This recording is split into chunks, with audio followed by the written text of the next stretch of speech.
Hey everybody, welcome back to my channel. Today I'm going to be talking about mental health and creating a self-care cheat sheet.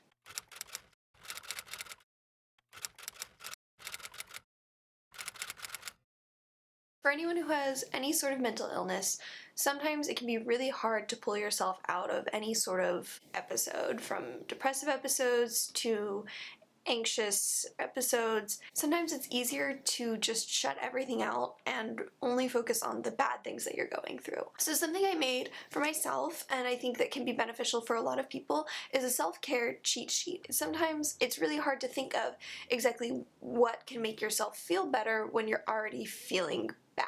So I made this at the beginning of the year, just in case I need to kind of jumpstart feeling better. So I took my journal and I wrote down things that I think will help me feel better, and I'll talk about a little bit about why I picked each item. So number one, eat something. Sometimes when you're feeling depressed or anxious, you don't really want to feed yourself. You kind of just want to, again, wallow and focus only on the bad things. So getting up and eating a banana or something very small and simple can sometimes kind of jumpstart you to feeling better, and it can kind of push you to make yourself a full meal or get a full meal from like your favorite place. Number two is take a shower. It honestly leaves me feeling a lot more refreshed. If you do have more time and you want to take the time to do a full head to toe scrub, that's also something I like to do. Kind of treat myself with like a nice hair mask and a nice body scrub. That's a way for me to spend some time alone and take care of myself, reminding myself that I'm worth taking care of. Number 3 and 4 are both centered around cleaning.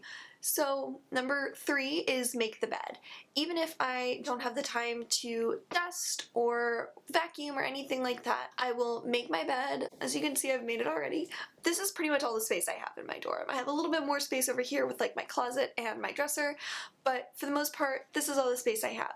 So for me, making my bed is a big step towards making my room cleaner, and it helps me feel a lot better about my situation and the space I'm in. Number 4 is a 15-minute clean. So something I kind of adopted in the past year is the 15-minute clean practice. So you set a timer and you clean your room or whatever space you're in for 15 minutes. For me, I just, again, live in the dorm, so taking 15 minutes to clean is actually enough time for me to do pretty much my entire room and clean everything up. That, again, makes me feel a lot better about the space I'm in. I'm not worried about the fact that there are clothes on the floor or there's trash that needs to be taken out. I have a nice clean room, and that's something that helps me feel better, is being able to do something and make an active change in the situation and environment that I'm in. Number 5 is paint my nails. Again, it's one of those things, taking the time to myself to kind of relax and do something very carefully and making sure that I'm feeling better about my situation. So having a nice fresh coat of nail polish can sometimes just help me feel a lot better. You see your hands a lot, and just looking down and seeing my favorite nail polish on often will just brighten my day. Number 6 is a 15-minute stretch. So I have a couple different videos that I like to use that'll help me go through some yoga poses or just our guided stretch routines so that I can kind of ease out any tension that I'm feeling in my body. Especially this is very important during like finals week and during lots of times where I'm feeling very stressed. I usually don't take the time to take care of my body, so I'll just be hunched over at a desk working on a project and I forget to, again, take care of my body. So doing a 15-minute stretch can often make me feel a lot more relaxed, and it helps me unwind for the end of the day or any time when, again, like I'm feeling very high stress. Number 7 is another thing that works really well for me. It's going to the gym. Now, when I'm feeling really bad, I often don't want to go to the gym. I'm often just kind of lounging around, doing nothing, and pushing myself to go to the gym and just get on the treadmill for 30 minutes. That can kind of help me get my blood pumping a little bit, get those endorphins flowing, and it'll make me feel a lot more productive. And then I can take a shower, which is, as we know, number 2 on this list. So a lot of things kind of go hand in hand with a nice routine that can make you feel a lot better about yourself. Number 8 is to use a meditation app and focus on your breath. I have an Apple Watch which has a built-in breathing exercise type of thing, and taking a minute or 2 minutes to just sit there and focus on your breath, only your breath, not letting yourself think about anything else, can really help me out. There's also a couple different apps that are guided meditation apps. I'm going to try those out as well, but all of these things are great ways to kind of make yourself feel better. So number 9 is to make a to-do list. I personally love lists. As you can tell, I have a whole journal dedicated to lists of things that I'm doing in the year. I love lists. Any list of things I need to do that I can make, I will make, and it makes me feel a lot better and a lot more in control of what I need to do. Number 10 on my list, which probably should have been higher up, is to drink more water. Which reminds me,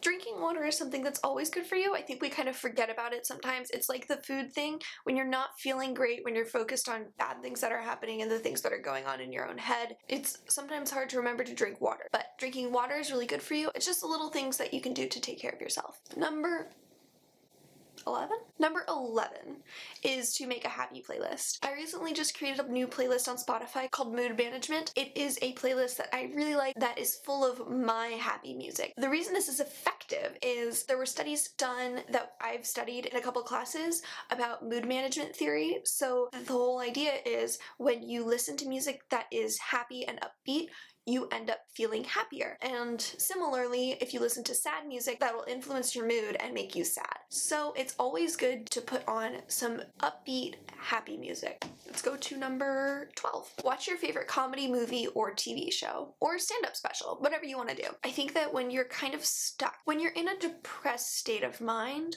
or when you're in a really anxious state of mind, you can kind of, again, get wrapped up in the details or just not have the energy to do anything at all. So what I like to do is have on hand a couple different shows that I really like watching. So I will typically watch either Brooklyn Nine-Nine, Crazy Ex-Girlfriend, or Parks and Recreation. And like I said with the whole mood management theory, it also applies to TV. So when you're watching a happy show, that also will make you happier.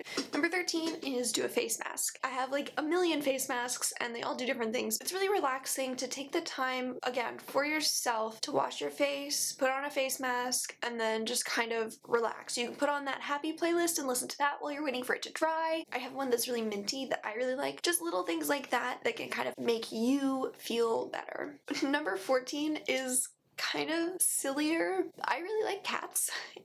For people who know me in real life, it's quite obvious that I'm the crazy cat lady. And BuzzFeed has a list of the 100 most important cats of all time. It's really cute, and spending like 2-3 minutes to scroll through this list of pictures of cats, and it honestly perks me up. Number 15, which is the last one on my list, is to call a loved one. One thing I really like to do is I will Skype or FaceTime my family or my friends or my boyfriend, and just spending the time to talk to someone else, hear about their day, and connect with someone else. It's sometimes when you're feeling anxious or depressed, it's really hard to kind of crawl out of your own head. And for me, sometimes I feel really isolated and alone. So calling a loved one is something that can really make you feel, again, like you're connected to someone else, and it can just kind of bring you out of that funk. So that's the last item on my list. When you do these things with the intention of making yourself feel better and thinking about it as a self-care exercise, it can make you feel a lot better. So I'm using this journal to keep track of everything I do in 2017, and everything I do in 2017 is with the goal of improving my own mental health and the quality of